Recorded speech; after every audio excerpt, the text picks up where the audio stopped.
You're listening to the voice of Nassau Community College on 90.3 WHPC. My name is Bill McIntyre, and it's time for this week's Long Island News, the show that talks to newsmakers from Nassau and Suffolk County that matter to Long Island and Long Islanders like you.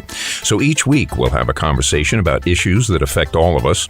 I live on Long Island, and like you, I want to know more about where my tax dollars are going, and I want to know more about the people making the big decisions that affect all of us, which is what the show is all about.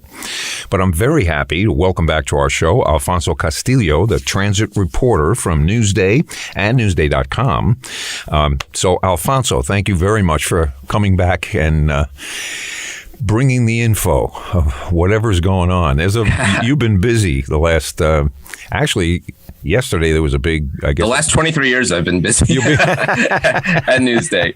Yeah. But thank you for having me on. Wow. As always a pleasure. Oh, it's always great to talk to you about, then we get to see inside the machine that, we only see the facade. Right. You get back there and, okay, well, I have some prompts here. Let's start with one of the biggest stories of the month, which is, I'm sure many people who regularly take the LIRR, they're happy about. The Third Rail project opened its first section, and if I'm not mistaken, it's about to open another later this month. I think this coming Monday, now that you remind me, is the second section. I mean, that was the original date. I don't know if it's moved at all, but the plan was to have the second section, I think, through, I want to say Garden City, done by the end of the month. And then the last stretch, I think I'm doing it in thirds, would be in October. So, yeah, I mean, this is a project. When I was putting a story together for Newsday a couple of weeks ago, I started digging to some of the earliest stories that we wrote on this. And it's a project that literally dates back to the 1940s. I mean, that's how long people on Long Island have been talking about the need for a third track on the main line in Nassau County.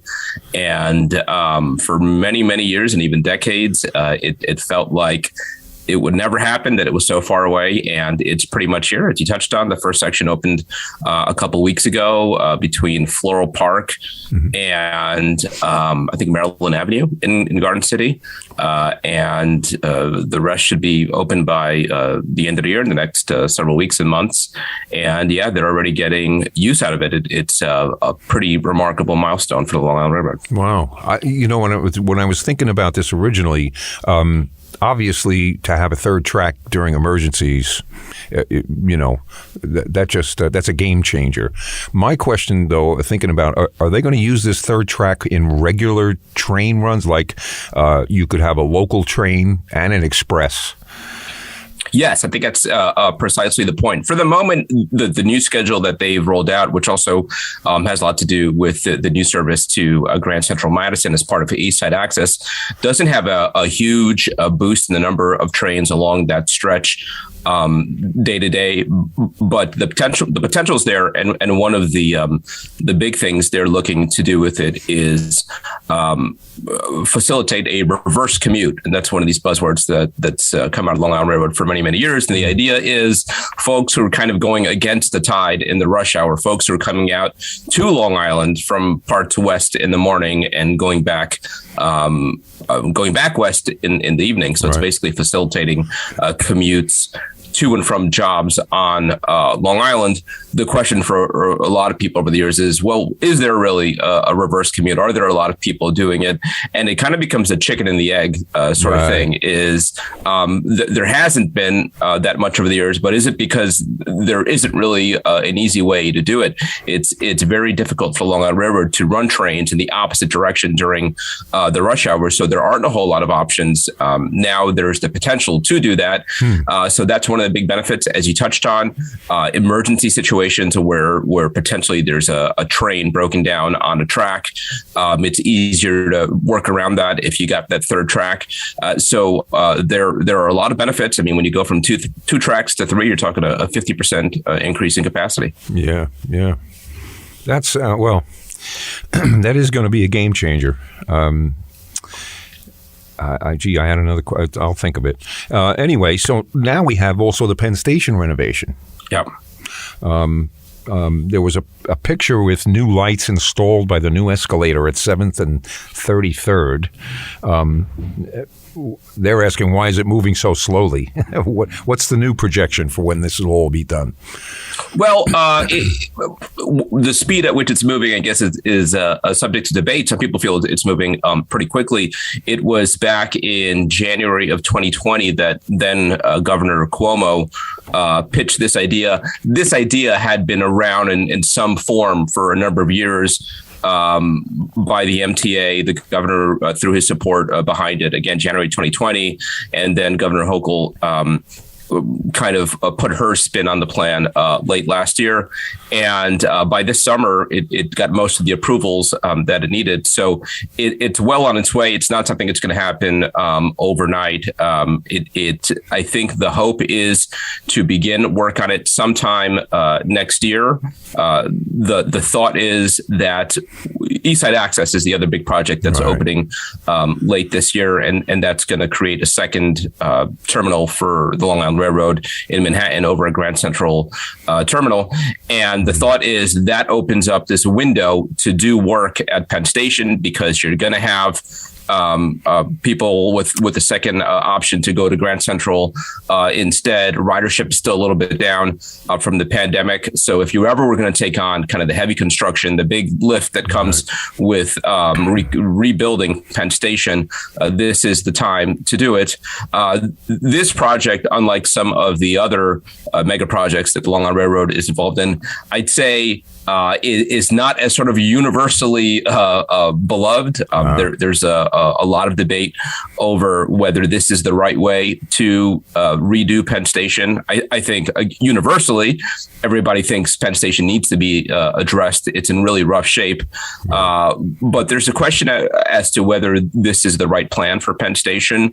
The crux of it is a lot of real estate deals above ground. So the idea is let real estate developers build these sky rises. I think there are up to 10 of them above ground around Penn Station, and use the revenue that's generated from those buildings to help support, help pay for the transportation improvements below ground. There's certainly a thought by many that this is more about benefiting these real estate developers than it is about making fixes to Penn Station. There are some who believe the only real way to address what's wrong with Penn Station is to remove Madison Square Garden from on top of it. I mean, the original Penn Station that was torn down something like 60 years ago was this beautiful grand giant station. And they went and they built an arena on top of it and made Penn Station the basement of Madison Square Garden. So there's a thought, if you really want to do this right, get rid of Madison Square Garden. And nobody has said that is off the table, but certainly that would be a lot further off than what they're proposing. And I think the supporters of the project see this as maybe a compromise between the more ambitious plan that would involve removing Madison Square Garden and what you have now. And this plan would raise ceilings. It would let natural light in. It would be a lot more space than you have now, a lot more entrances into and out of Penn Station. So it would be an improvement. I guess there's some who feel that it's not enough of an improvement. Yeah. Well, you know what? I think there's going to be quite a few people whose total memory of Penn Station is traffic cones and construction materials, because they're so long. Their whole life, that's what it's looked like. When I think, I was in the city in like the 80s and used to work in there, and you didn't see so much of that. Now, it doesn't matter what entrance or what exit you go in, there's, dust and concrete, and it's obvious that, constantly working. But if their main concern is really being inconvenienced, getting rid of Madison Square Garden to create a new Penn Station is going to be the max of inconvenience. Right. Yeah, it's a good point. And I think the MTA and other supporters of this project make that point as well. And again, they talk about this window that exists in between East Side Access opening, relieving the pressure on Penn Station a little bit with that. Also, federal infrastructure money that came in the president's $1 trillion infrastructure bill. There's a potential funding opportunity that has never been there before. So I think they're very much about kind of striking while the iron is hot. And it's true. I mean, the thought of knocking down Penn Station, I can only imagine what that would mean for folks commuting into and out of knocking down Madison Square Garden, commuting into and out of Penn Station.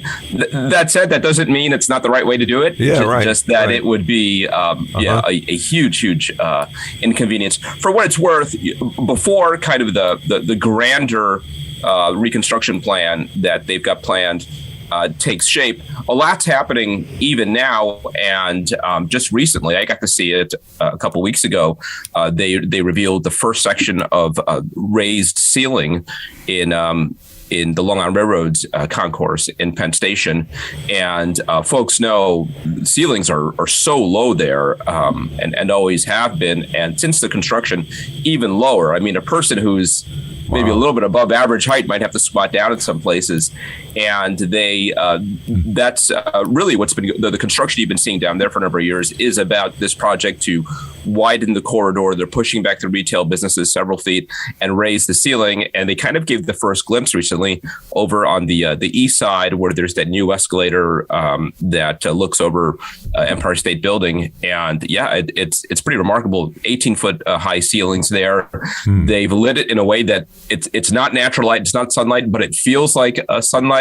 So it's a huge improvement. And I think that the goal is by early next year to have the entire Long Island Railroad concourse looking that way, which I think it's fair to say it's going to be a big improvement over what's there. Yeah, it's funny because when I think about it, these buildings or hallways or whatever are supposed to facilitate people moving through, and yet when they make them so aesthetically nice, people want to hang out. Which I think is I mean, look, the retailers that are in those stores, that's exactly what they want. Right. And I do think that, that the point you bring up has been one of the real kind of sticking points in the MTA garnering support for these projects. They pitch, as you're touching on, an aesthetically beautiful building that you would want to go spend time in. And they point to Grand Central Terminal, which is something of a tourist attraction. Right. And even now, the Moynihan Train Hall just across the street from Penn Station, which is also really pretty.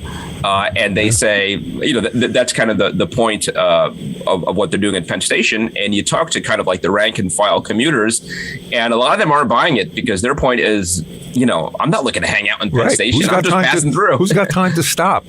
Right. Well, it's like they made this beautiful building, and then they have guys there in uniforms telling you move along. Oh wait, I want a window shop. No.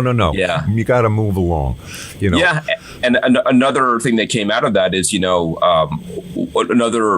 one of the things that's been noticeably challenging about Penn Station the last several years is that they've closed all the retail down in the Long Island Railroad level. And the goal is to replace it with more upscale retail. And again, you listen to Long Island Railroad commuters, and a lot of them say, I want to be able to get a slice of pizza, Right, exactly right. Yep.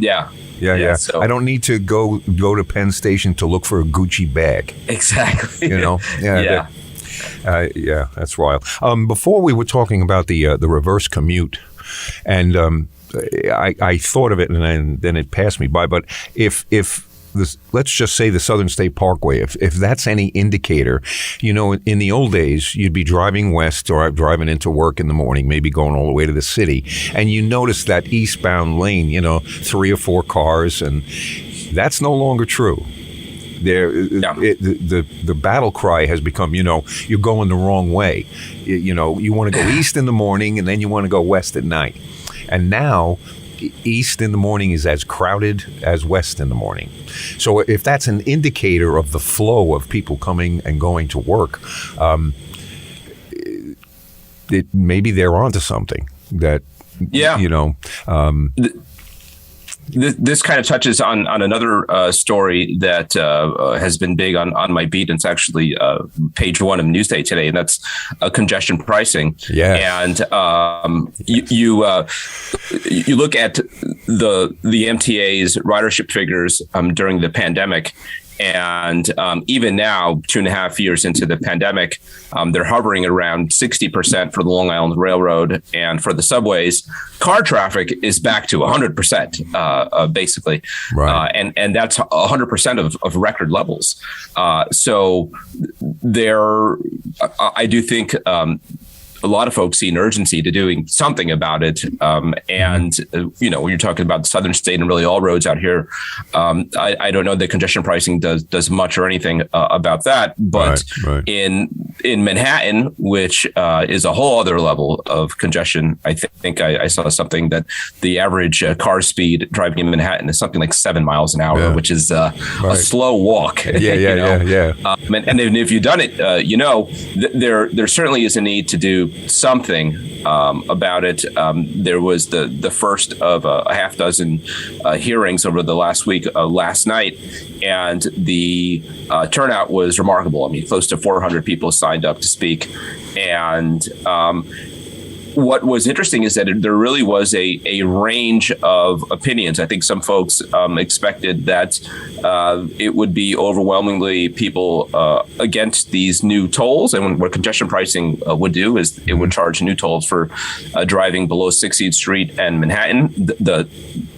The cost of those tolls have not been determined, but the range, it gets pretty high up there. I mean, for folks who don't have Easy Pass, potentially you're talking close to $35 to drive into Manhattan once. And so certainly there are folks who are very, very much against it. Folks who drive a lot of folks who count on driving to make a living, Uber drivers, taxi drivers, those kinds. But then there were, I don't know, as many, but certainly a lot of folks who very much support this as a means to get cars off the road, and feeling that it really kind of has hit this critical mass where you've got to do something about it. And it is those Uber drivers and the Amazon delivery trucks and all of those just in the last few years that has taken a problem that was already so serious, traffic in Manhattan, and made it exponentially worse.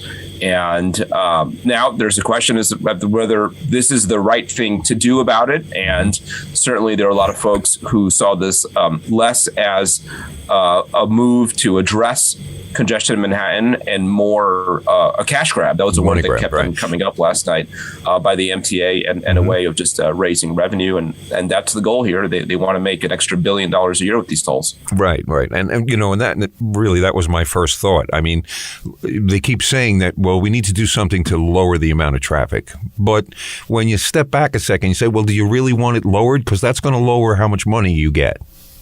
Yeah, it's except that I think there are some realistic expectations that maybe it doesn't lower it that much. So I saw some of the projections that I think they're hoping to raise to lower traffic volume in the neighborhood of 10 to 20%, which would take a fair number of cars off the road, but also bring in a whole lot of money, right? Yeah. So, but there is another part of that mathematical equation that has to be considered, and it certainly was brought up last night, and that's folks just saying, I'm out, right? I mean, it's certainly people who live in Manhattan. I think some of the most compelling testimony at this hearing last night were from folks who live inside the zone below 16th Street, and talked about, potentially I'm going to have to pay more than $20 every time I move my car out of my driveway, because and it really is that's how it's going to be. If your car moves within the congestion zone, then you get billed for driving on that day inside the zone. And what if you go in and out 4 times in a day? You're going to cap it. I think the plan is to cap it to once a day, so you wouldn't get hit more. No, there are various proposals. I think that is the one that's being favored. Now, there's a question as to whether you cap it on taxi drivers, on Uber drivers. There's all kinds of carve-outs and exemptions being considered, and that's another tricky part of this, because what the toll ultimately ends up being is going to depend on how many people pay in. Again, the goal is to raise $1 billion. If everybody pays in, they can charge less. If there are a lot of exemptions, they're going to have to charge more. So the difference between the proposed toll on the low end, which I think is in the neighborhood of like $8, right, and on the high end, which again is something like $23 and more than $30 if you don't have Easy Pass, is going to be how many people don't have to pay at all. And that was a big topic of conversation last night. A lot of folks, cab drivers, Uber drivers, emergency vehicle drivers, senior citizens, Manhattan residents, Staten Island residents, Rockland County residents. Everybody thinks that they should be the ones who should be exempt from this. It's very interesting. I don't know. What do you think about it? You think it's going to lower 20% volume? That's a lot of cars. It is. It's. I do think that the purpose of these hearings, and this was an absolute marathon session last night. Originally it was set to go from 5 to 8. It went well past that last night, more than 6 hours. Again, close to 400 registered speakers, and that was just the first day. There's another one coming tomorrow, and every day through, I think, next Tuesday or Wednesday. And they're getting a lot of feedback and input. There is a panel that is going to ultimately make the recommendations on where the tolls should be set. There's going to be a Long Island representative on it, and it's not a job that I envy, but they're going to have to balance all these different priorities. Right. Clearly, one of them, and it's one of the main purposes of doing all this, is generating revenue. The idea is you make $1 billion off of tolls, you bond against that, and you can support $15 billion in infrastructure investments throughout the MTA. 10% of that is supposed to go to the Long Island Railroad. So buying new train cars, station improvements, things like that. So I think they see that as a worthy cause. And you hear the MTA leadership, certainly there's no shortage of benefits, they say, from this, from reducing car traffic and pollution and auto accidents, and the need for emergency vehicles to be able to move around Manhattan unimpeded. So there certainly is good that would come out of this, but some people, there was a lot of sentiment last night that they will not be able to afford it. Will have to change jobs, move out of New York. So it's going to be a challenge for them to find that sweet spot somewhere in the middle. Yeah. I remember years ago, and this is an old story, but they had to close, I think it was the Triborough Bridge, for 3 hours or something for a Russian dignitary. They had his, and in that 3 hours, the MTA said they lost something like $400,000 in tolls. And I was gobsmacked because I didn't realize, and you can tell me if this is true, but most of that toll money does go to the MTA for mass transit. It's not. Yeah. It's not really going for the car user. It's going for the mass transit. I was just having this conversation yesterday, and the MTA's Bridge and Tunnels are the one agency that they have that actually makes money. And the reality is, and that's sort of the formula for public transportation everywhere, is that it is a money loser. Every time you get on a bus or on the Long Island Railroad, the MTA loses a little bit of money, moving you because of the operating costs. And that's even more the case now that ridership is down as much as it is. The bridges and the tunnels pay for themselves and also pay for a lot of the other agencies. They rely heavily on the subsidies from those tolls to support the other transit agencies. Right. So in a sense, then the traveler is actually being subsidized by the municipality to use public transit. Yeah, and there are folks who aren't crazy about that. The people who don't use the subway or the Long Island railroads, some of them complain, why should I have to pay for them? And then there's down the train of thought that, the fact that a lot of those folks are on the subway and on the railroad means there's fewer cars on the road, means that your drive-in is a little less congested. So, there's certainly a viewpoint that we're all in this together and that we've all got to chip in. Yeah, well, I mean, if we want it to work,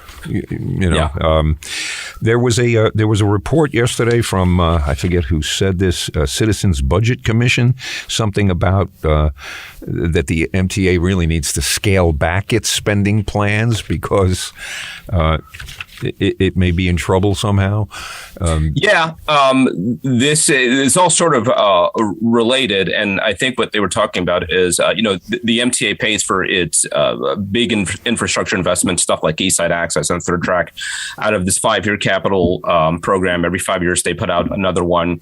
It is largely funded through borrowing. It's in the tens of billions of dollars every time, and the Citizens Budget Commission really raised questions about whether they can afford all the spending that they have planned, in part because some of it, a lot of it relies on a lot of assumptions about this money coming through. A big part of that is congestion pricing. The empty, if right. They get it, and it's looking good right now. Certainly, it looks like they've a lot better under this presidential administration. They seem to have more support than under the previous one, but it is not signed, sealed, and delivered yet. Mm-hmm. And the MTA is counting on billions out of those new tolls to pay for these infrastructure investments, and it's not a done deal yet. Beyond that, there is a structural deficit at the MTA. I think in 2 years, if nothing really changes, they're looking at a budget shortfall of something like $2.5 billion each year. This is basically when their federal COVID aid runs out. They're kind of living off of that right now. Mm-hmm. It's going to run out at some time. They don't expect ridership to be back to where it was pre-COVID levels, I think, for another 13 years. Yeah, I read that. And tax revenues are down. So I think that the Citizen Budget Commission's viewpoint was the MTA's appetite might be bigger than its stomach. Right. And because of that, they should maybe scale back on some of the more ambitious system expansion projects and focus more on maintaining and improving what's already there. The MTA kind of takes issue with that and says that essentially is the plan, that I think 3/4 of the capital program is what they call a state of good repair, maintaining what is there. But, there's also a thought that there's a lot of issues of equity and the need to make the system more accessible for people with disabilities. That's a big priority in the capital program. And I think the MTA's response to that report was essentially, thanks for the input, but we got this. Yeah, right. Well, the clock on the wall is telling me we got to move out of here. But I want to tell the listening audience, my guest has been Alfonso Castillo, transit reporter from Newsday and Newsday.com. There's a lot more to talk about, but always. You'll stay busy, and we'll follow you in Newsday and see what's going on. And I hope you come back soon and give us some more. Well, let's all hope it's good news, whatever it is. Yeah, right. I'm always happy to come on. Thank you very much, Alfonso. Thank you, Bill. We'll talk to you weekend. soon. You too. And the clock on the wall says it's time for this week's Long Island News to move on out of here. We thank you for listening and remind you can listen to this week's Long Island News every Friday at 3 p.m.